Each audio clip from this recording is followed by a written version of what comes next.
have, like I said, there are 5 people with Pebble around, so. Thanks, buddy. Alright, so. Alright, go.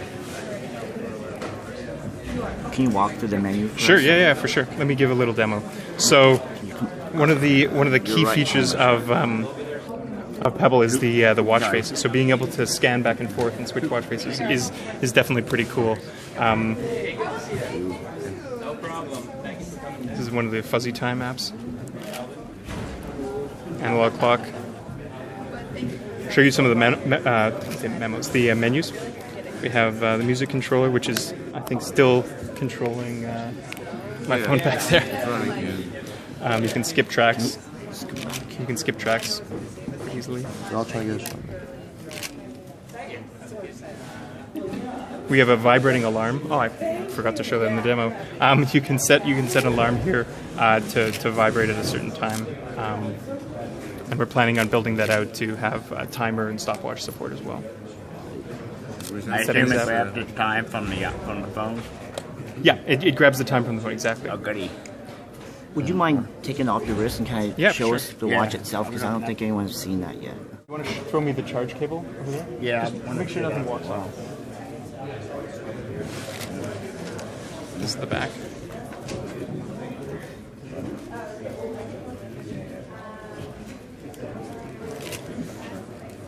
So you can see that the lens here, it's actually a co-injection molded piece of polycarbonate. So you have a clear lens over top of a colored section, and the colored section is what we change for the different watches.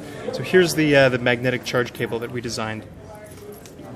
It can only fit in one direction, and it just snaps onto the side of Pebble like that. How long does it take to charge from empty to full? It takes about 2 hours.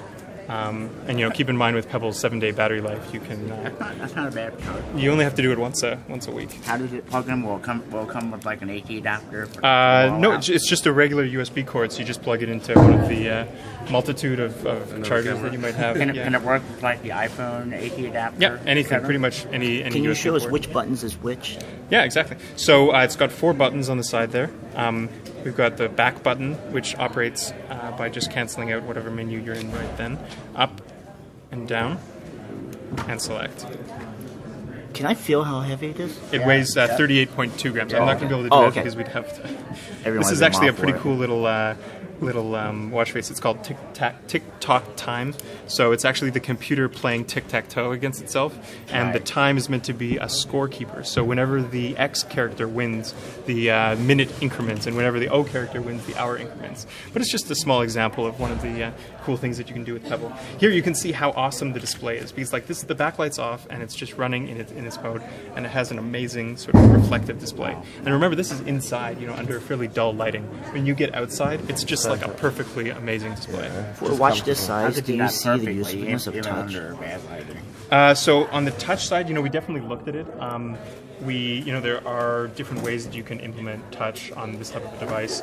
We opted against it mainly because we wanted to, keep it simple. We wanted to make sure that it was really good at what it does. And by adding too many more elements like that, it gets a little bit more complex, and the opportunity to screw something up might be there. It does have an accelerometer, so it lets you do things like tap